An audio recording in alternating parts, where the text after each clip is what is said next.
Before we start,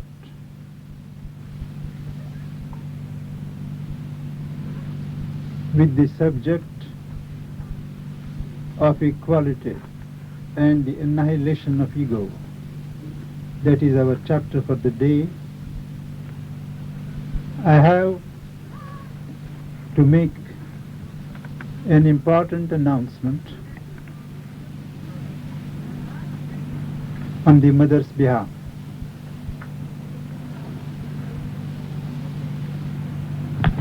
We have seen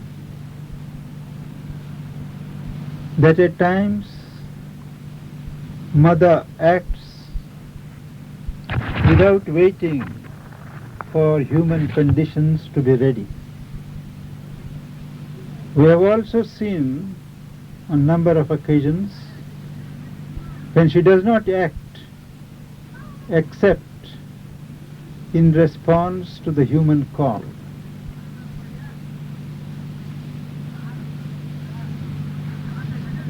I was reminded of this some 2 days ago when I had to put before her a letter by a visitor, a very young man, bright. He wrote that he is very much captured by the idea and the spirit of Auroville. He is thrilled by it. But then he had a question. He said, for a new creation that is taking shape in Auroville, are not old forms of salutation and greeting, like the folding of palms in India or shake hands as in the West, are they not a bit out of place? Would it not be fitting if people who live in Auroville, who belong to Auroville, have their own mode of salutation? When he gave the letter to me, I was inclined to take it as a joke. But somehow, something felt that there is something serious behind the whole thing. All the same, I kept the letter in my tray, disposing of what I thought to be more important matters concerning day-to-day life of inmates, Aurovillians. And it was only day before yesterday that I took the letter to mother and spoke to her about it. She first laughed, then she became serious. She went into meditation. And after a while, she looked at me and said, many things are coming. But then she wouldn't speak. I asked her, for instance, what is coming? I asked mother.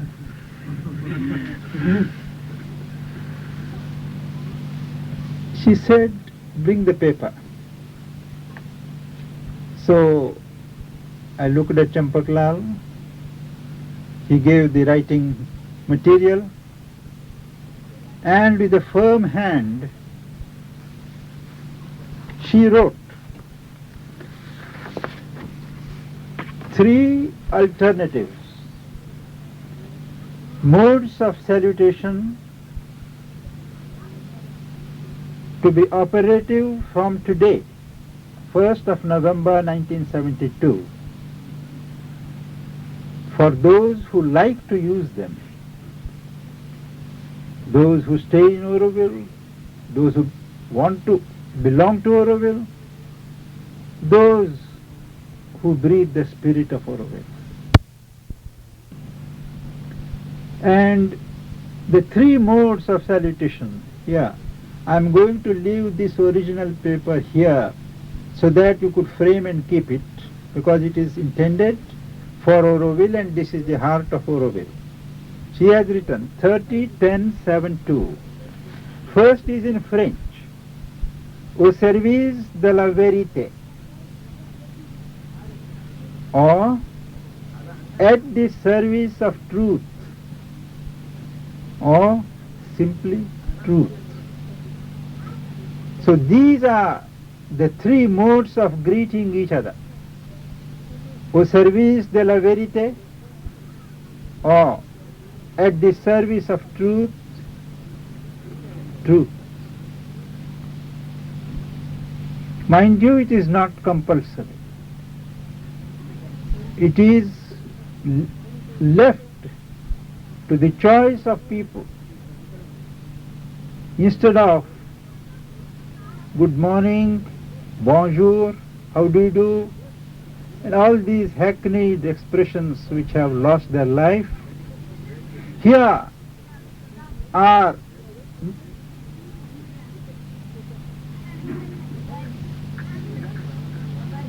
meaningful greetings, forms of greeting. I wrote out an explanation the next day and read it to mother, and she approved of it. The substance is,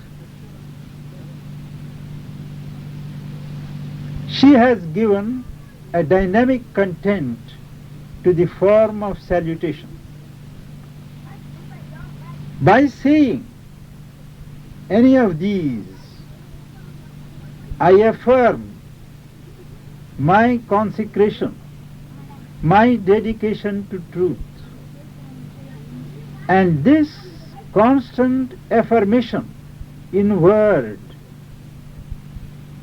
confirms in my consciousness this consecration. Second,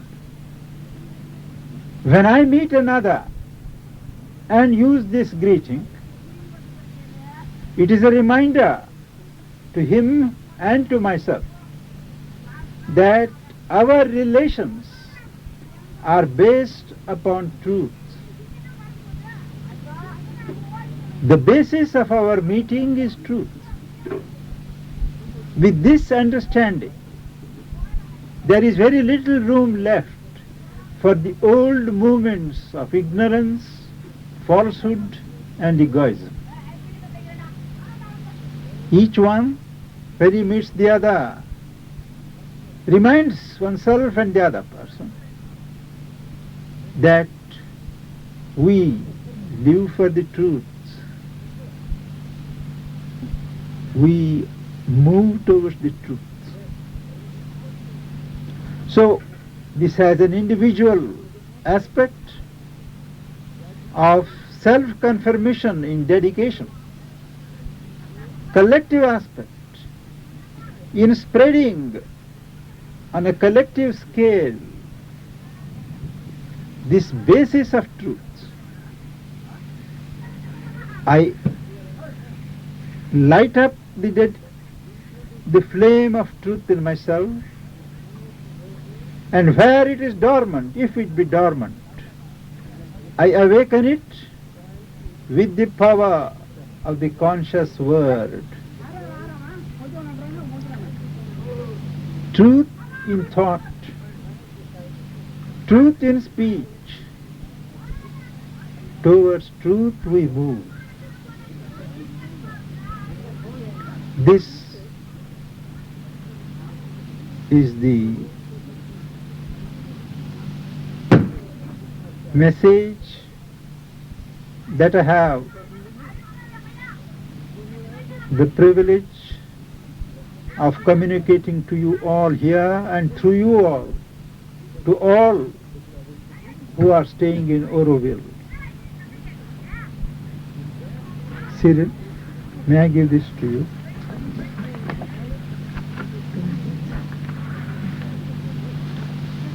This is the original.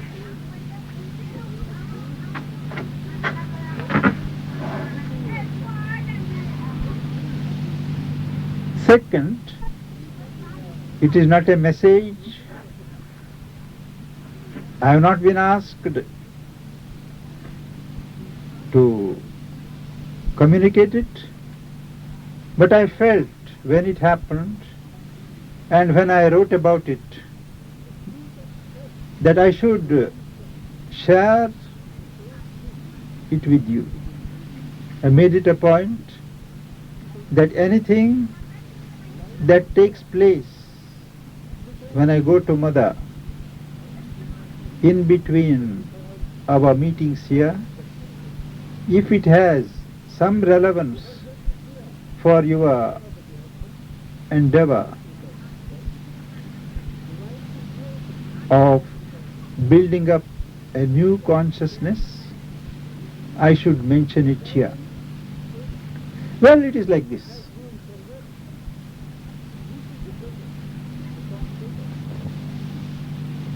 All of us have defects. All have weaknesses. It is only those who live enveloped in ignorance that are not prepared to admit that they have defects. For them, the defects are always in others. However, nature has her own way of teaching individuals, men and women, to recognize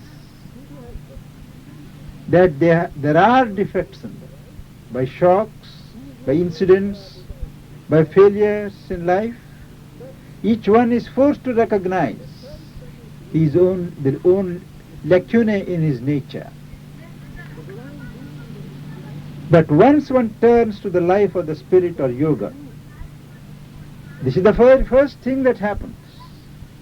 All the defects that are there are projected before the mind. If one is sincere in facing them, one is staggered at the enormity of the legacy of defects that one carries. Is there a way out at all? Is it possible to get rid of these? Times without number, I have been subject to moments of despair and depression when I have come to realize the extent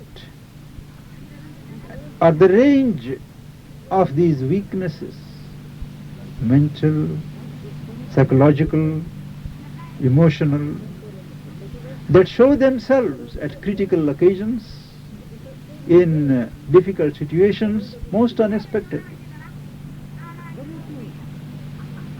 I have tried on my own to get over them, to discard them, keeping in mind Sri Aurobindo's injunction that it will not do to occupy oneself too much with one's defects. It shall not be allowed to become an obsession.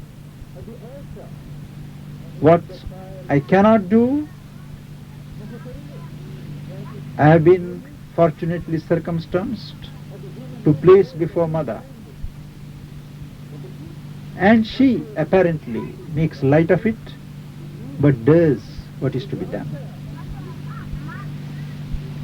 With this background that I have, when friends come to me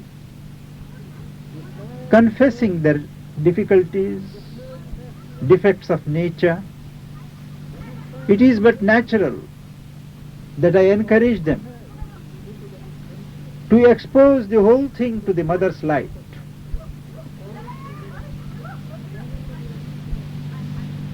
And it was one such case, concerns a gifted person, very gifted. She was always aware of particular defect of sadism, of something in her which is hostile even to God, hostile to values of God. But in the outer life, in the outside world, one can very well cover up these things. But here, it became suffocating to her when these things surged up, and she did not know what to do. She looked desperate, her face was tense, and she said, she must be some kind of incarnation of the devil. I took it to Mother. Mother heard it very patiently. She was moved. She said, "Can she pray?" she asked. Then I said, "Certainly she can pray." Then she said she must pray to Sri Aurobindo or to the Divine, praying to him to make her worthy of him. She added, perhaps it would be best if she could contact her psychic being, but that would be impossible in the present circumstances. So she wrote out a prayer. She concentrated. She went into a trance.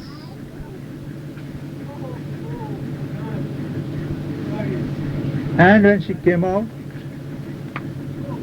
she wrote out a prayer.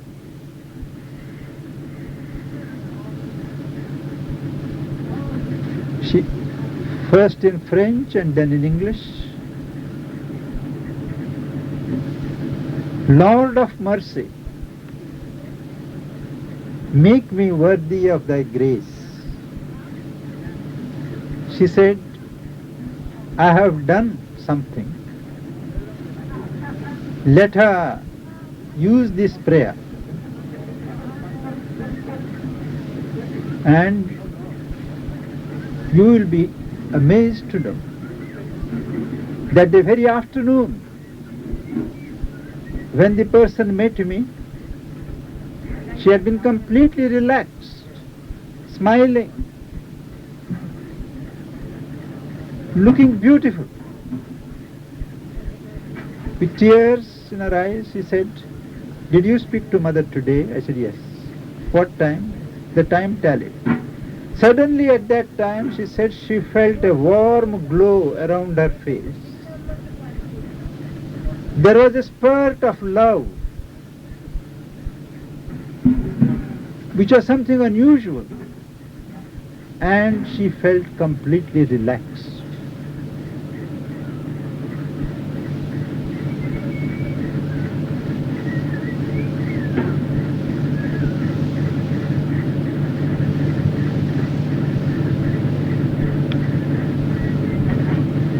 This is the prayer.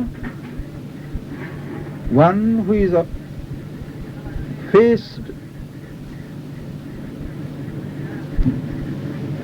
with the stark reality of his own defects, which refuse to be dissolved. It's a prayer to the Lord of mercy, Seigneur de Bonté, to make me worthy of thy grace.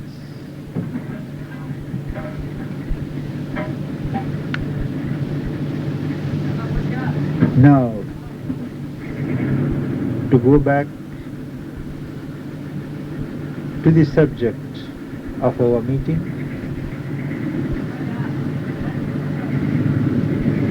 we have come to a point where we are agreed that the only way to surrender, to submit ourselves to the Supreme Will,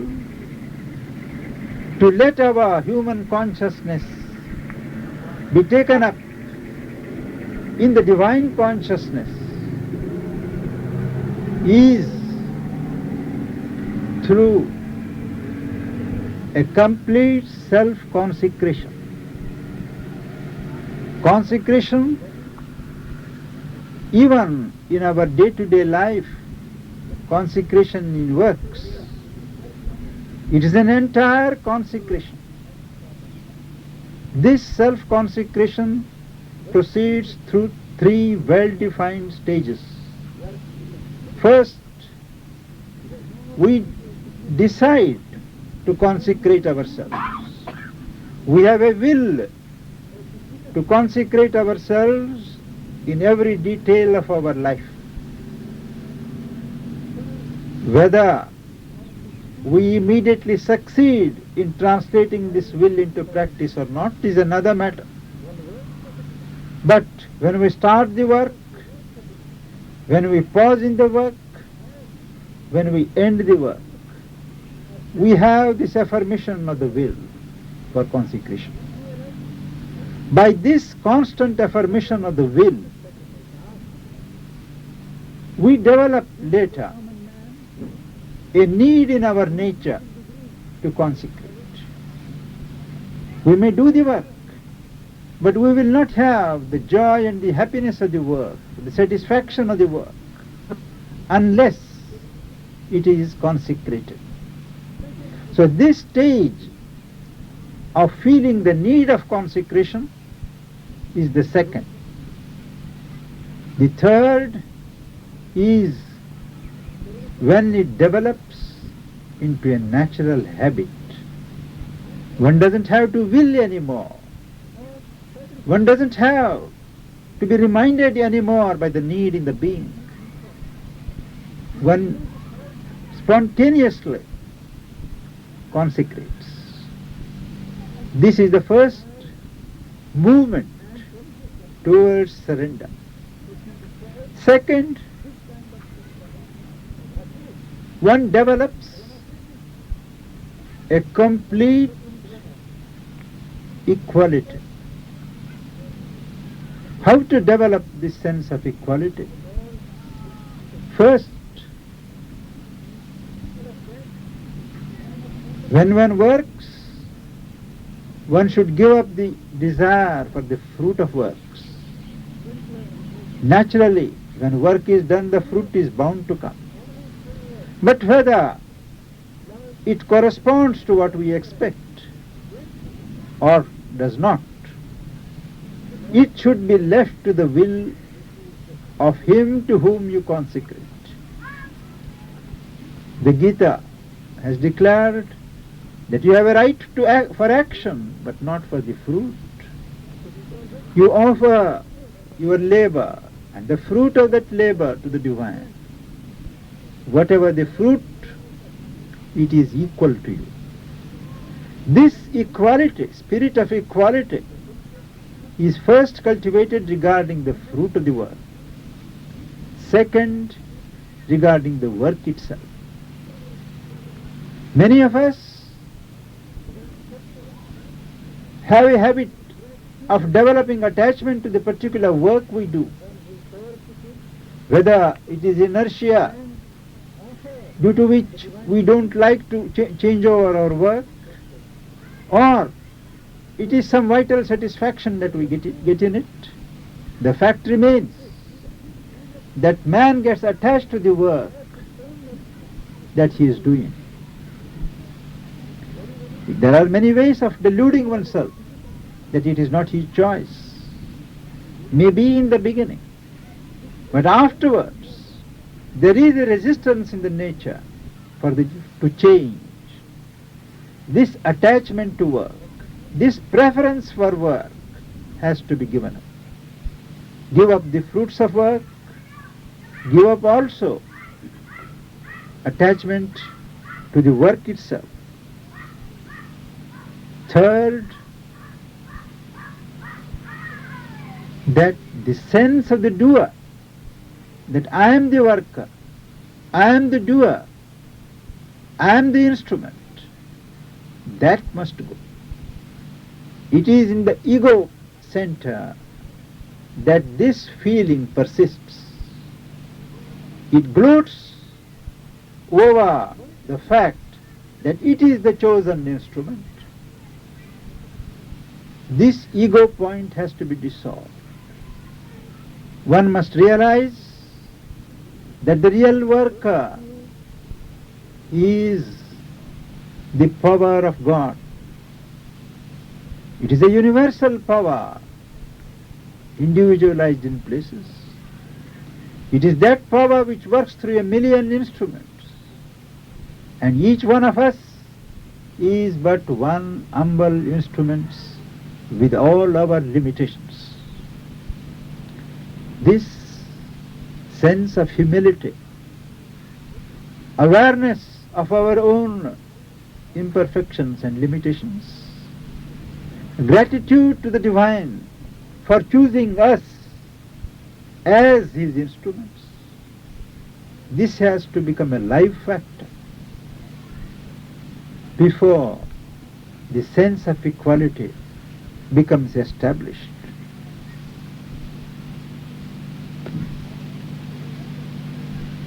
There are, as in consecration, even in the spirit of equality, there are three well-recognized stages. First is the stage of resignation, of endurance, of stoically facing whatever comes, whether blows of life, shocks, disappointments, successes, rejoicings, whatever it is. There is a stoic endurance, whether good or bad, happy or unhappy. The being presents an uncomplaining front. In the beginning it is stoical endurance. As it develops in the right spirit, it turns itself into a submission to the will of God. If it is thy will, I submit it to thee. I submit myself to thee. It is a resignation to the divine will. The second stage is when one learns to withdraw from this movement of nature, events and happenings, and takes one's poise in the witness consciousness and regards what all passes with an eye of indifference.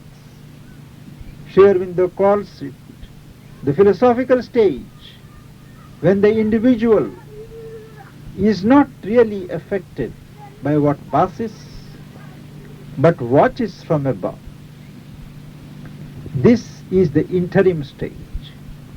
The third stage is when, by this separation from nature, as a result of constantly being poised nearer the uninvolved self, one opens to the peace,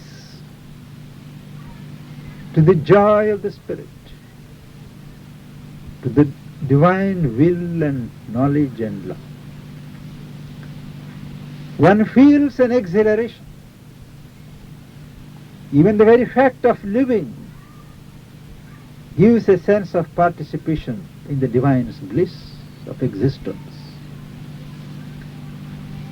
This is the culmination of the movement of equality, when whatever the happenings, whatever the appearances, the being remains in that peace, touches the hem of the divine's bliss.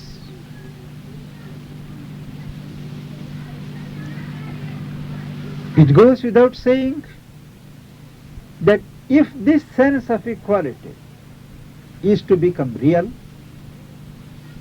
one learns to recognize that there is one divine, one God, one Spirit that is manifest in the universe. One no more shrinks, avoids or rejects anything in life because it is not pleasing to the eye, it does not answer to your requirements. Instead of repulsion, instead of rejection, one develops a sense of understanding. One knows that even in the ugly, even in the brutal, even in the cruel, some divine value, some divine power is trying to manifest. Mother said once that in the creation of God, everything is in its place. Even ugliness, even cruelty has a certain relevance to the person concerned in his particular stage of development. One recognizes with sympathy, with a charitable look, a sympathetic understanding, that persons are what they are, difficult they may be, because of the requirements of evolving nature in them. This understanding, based upon the perception of the equal provision of God everywhere, gives a certain release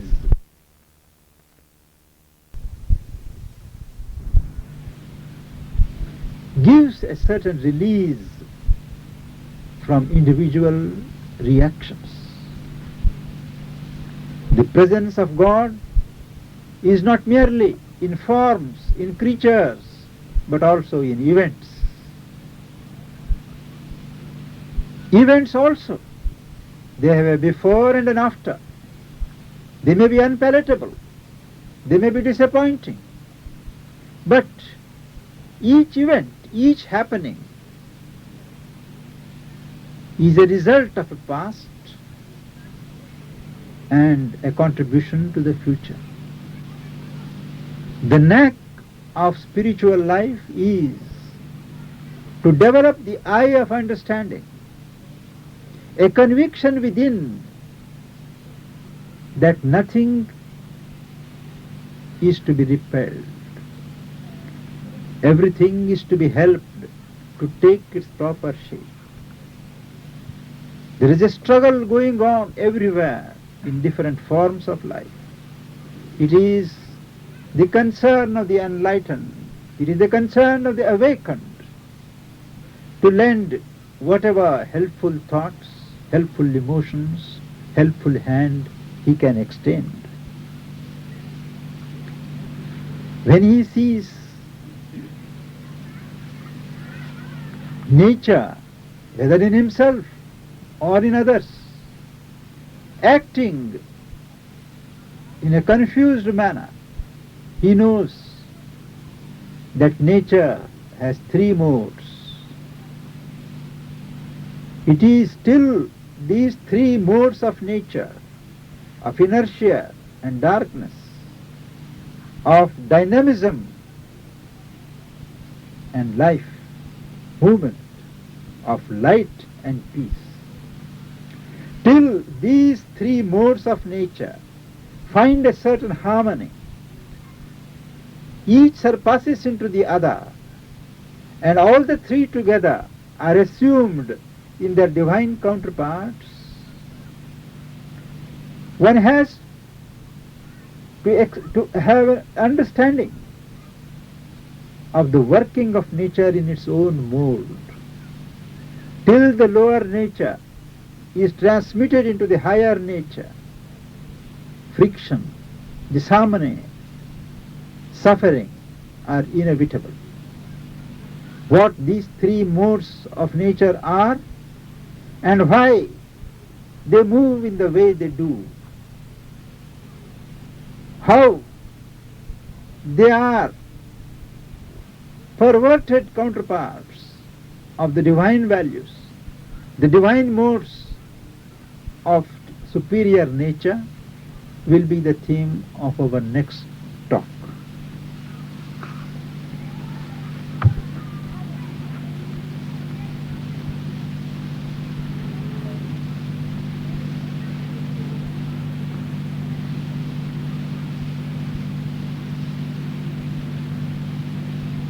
Any questions?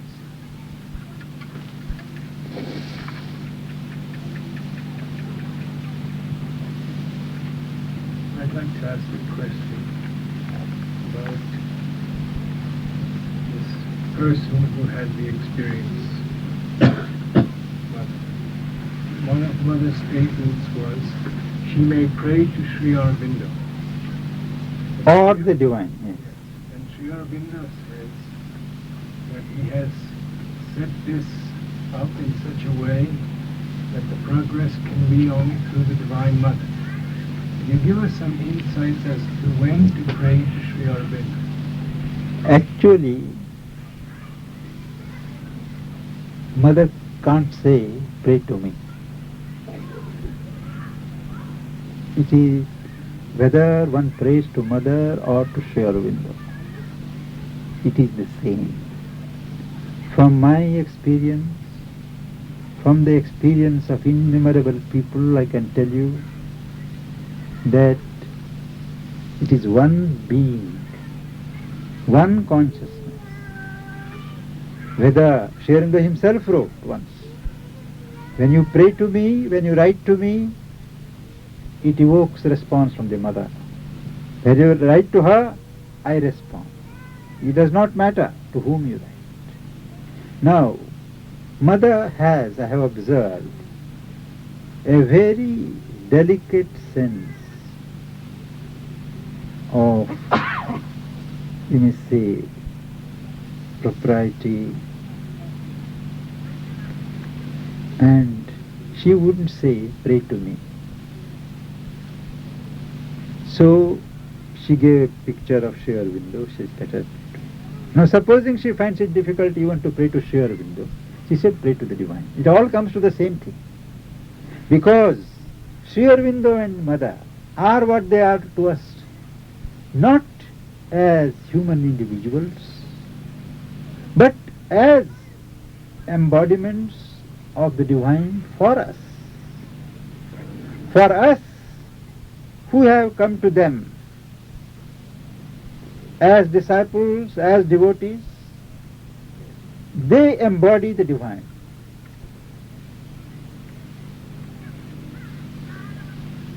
This does not mean that these two forms exhaust the divine for the whole universe. Those who seek the divine through them, to them they embody the divine. So this person, being a little new to Mother has never said, pray to me. I have known. She said, you can pray, she will say. You can pray to Sri Aurobindo. Now some have asked, I think I also have asked, but I can pray to you. She laughed. You see. She would never say, do this to me or ask me this. Think of the divine. Offer your work to the divine. Sri Aurobindo would write, offer your work to Mother in his letters. And those days when Sri Aurobindo was attending to correspondence, all of us used to write. Rule was, we used to write to Mother, but the letters would be opened and answered by Sri Aurobindo. And after he answered, Mother would read them and write in her hand the address of the person and then send it to him.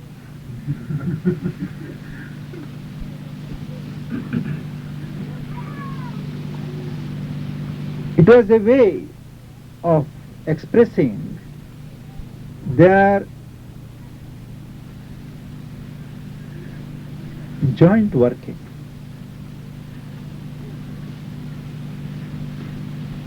Even now, when Mother deals with things, at times she says, Sri Aurobindo said this.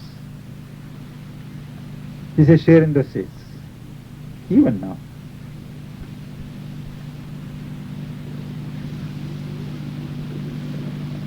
I had once heard that Mother deals with us in a very personal way. Yes. The parts of the nature that are undergoing stress and aspiration for change. And that Sri Aurobindo's help was often of the universal and cosmic nature, where he would give the calm, or when one prayed for peace or calm. No, not that way. Even regarding the mother, he said, when she functions in her universal aspect, she does things in an impersonal way. But when she deals in her individualized aspect, she does things in a very personal way. Sri Aurobindo also, when he was dealing directly with people, he used to do things in a very personal way. Very personal, before the ashram formed. And even afterward, there are a few individuals with whom he had continued to have a personal relation. With them also he would deal in a personal way. Even a yogi, a developed yogi, has got both these ways of functioning. At a certain level, he can only be impersonal. He can only send waves of peace, bliss, dynamism. In the frontal level, he takes note of details, molds them, helps them, functions as a guru. So each one, because the divine has both the aspects, personal and impersonal, each man, because he is, after all, a self-formulation of the divine, has also got both the aspects, personal and impersonal. As one develops in yoga, one can switch on from the personal level to the impersonal. There is a sense of liberation. There is a sense of wide embracing of the whole universe when that mood or when that poise takes over. One has to cultivate both. Most of us have to cultivate only the impersonal aspect because we are mostly lost in our personal things. It is the impersonal aspect, impersonal poise and status that has to be built up. Unless that is done, there cannot be liberation. Even the yoga of works, which is so individual, confined to worldly things, on its higher levels, it becomes perfect only when it touches the impersonal realms of equality, of peace, of self-surrender, when individuality is lost, when ego is exterminated. It is there one becomes more effective. Even in your day-to-day work, if you look back, if you look into yourself, you see. It is when you have a certain impersonal consciousness or some reflection of the impersonal in you that your work is self-effective, automatically right. There is a swing of the right movement. Everybody joins at the same time. That is when the impersonal setup in the occult realm concretizes itself on earth for however brief a period.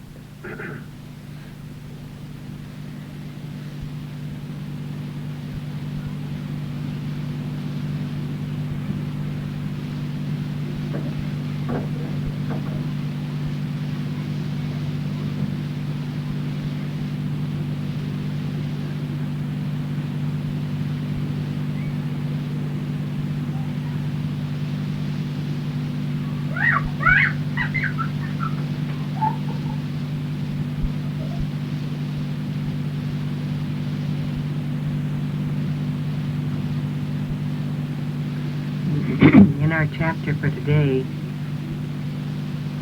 Sri Aurobindo speaks of the misleading powers of darkness, whoever represent themselves as the one source of light and truth, and take on them a simulacrum of divine forms in order to capture the soul of the seekers.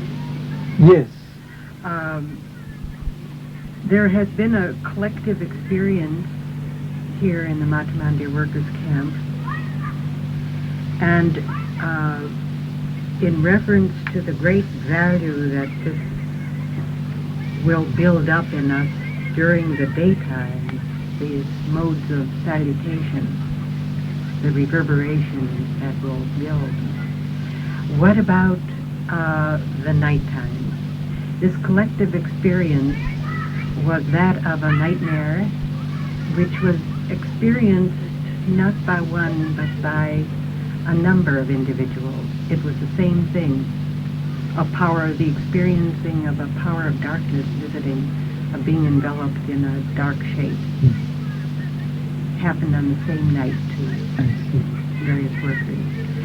What, is there something in us that opens to that? What is our defense during sleep? Immediately, during my experience, I called on Mother, and the shape, the form vanished. But is there some protection before it happens to keep it out? Yes, one sure method is, before one goes to sleep, one has to invoke the presence of the Mother, Sri Aurobindo, and entrust oneself in their hands. Meditate quietly with trust and slide into sleep in that voice. If you do that, you will see that at the first approach of something unpleasant, you will call Mother, and the whole scene changes. It may appear as if some thieves are coming to rob you. When thieves come, it means some dark forces, some nether forces are trying to rob you of what you have earned by your sadhana. It may be that some ferocious beings, dark beings may come. But at the repetition of the word Mother, you can take it 100% they go. But that habit has to be developed in daytime also. To think of Mother, to call Mother at the first reaction, unhappy happening.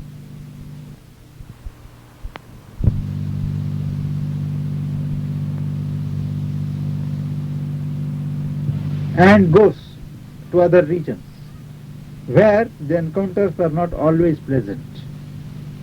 So if one remembers Mother, at that time it is automatic. One has to go into sleep in that voice, and you will see when you do that, that her consciousness, her protection is there.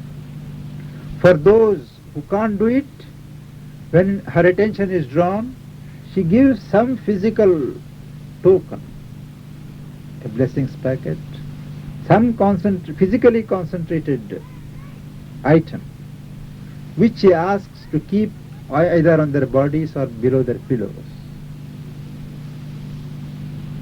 That is done. Whichever way it is done, one has only to call her.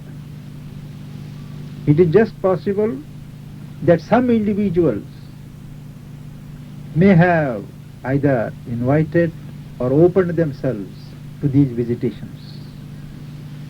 And in a close-knit community like this, it is very possible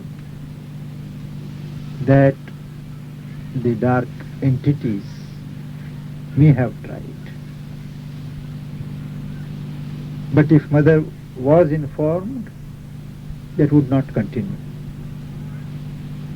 Is it possible that Matrimandir is a special mark for such visitations, such adverse forces and hostile beings?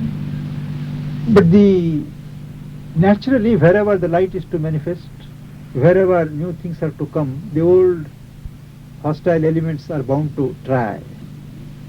But the opening will always come through some individuals.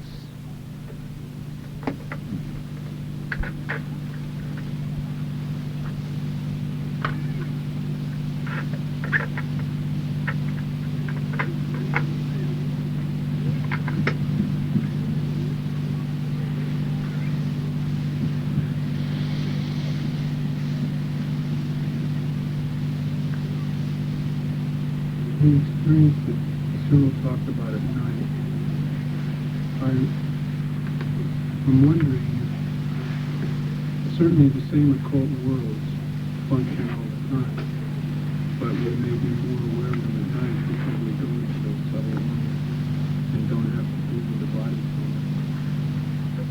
But during the daytime, I'm asking if it's possible to be as aware of those kinds of actions and also be as aware of the danger as one is at night when one is having a dream in the body. Actually, the balance of forces, the balance of things is different at night.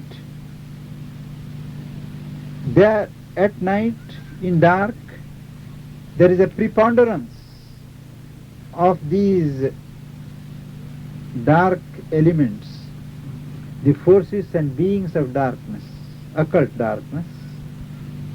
They are more at night than during day. That is why during the day one is not, one doesn't encounter these things very much. Because even Sri Aurobindo has described in the Essays in the Gita in one chapter, even physical light has a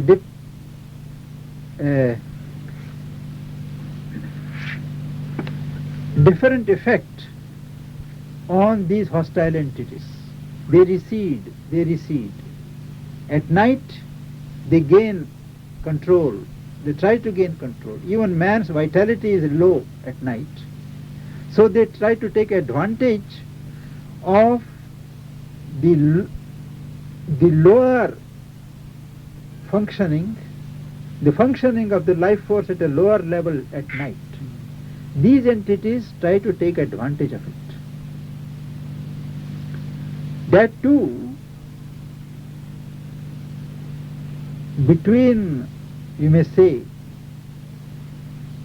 11 and 3, it is the worst time when these forces and entities have a field day.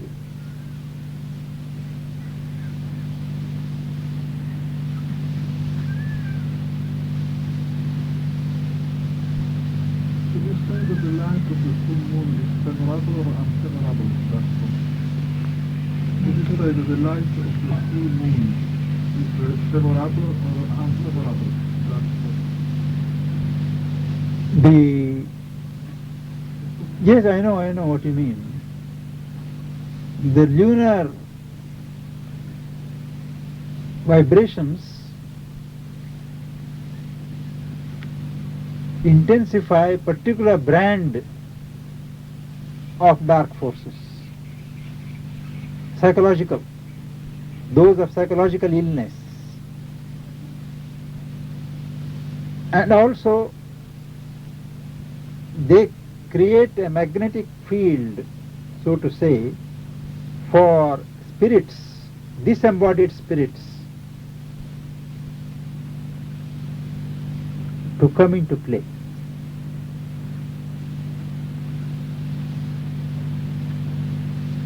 Cases of lunacy, of erratic mind, they are affected by full moon.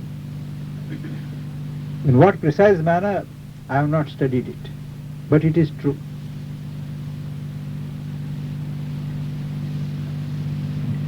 The word lunacy comes from moon. Yes, you are right. As a mother, or have you read anything about the moon, its like significance? Because I remember when I took astronomy courses, he discussed that the moon is relative to the exact same size as the sun. So in other words, it's just in the right position between us and the sun, so that when you look at it, during an eclipse, it can totally block the sun out completely. And it's not, but it's exactly the same size. I mean, it's like such a freak chance thing that doesn't seem like it's really a chance to be that way. And it seems maybe the moon's role somehow is much more important than it just happened to be in orbit around the Earth. Have you ever read anything? I have not read. I don't have special interest in the subject. Mother has not said anything on it.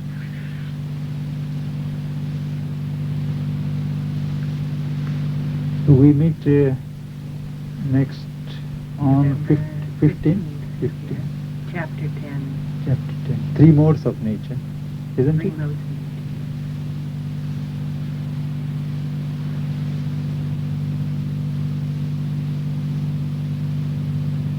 Yes. But Mother asked about the meditation. No, I have not yet asked. I didn't feel. Ready. I didn't feel that way.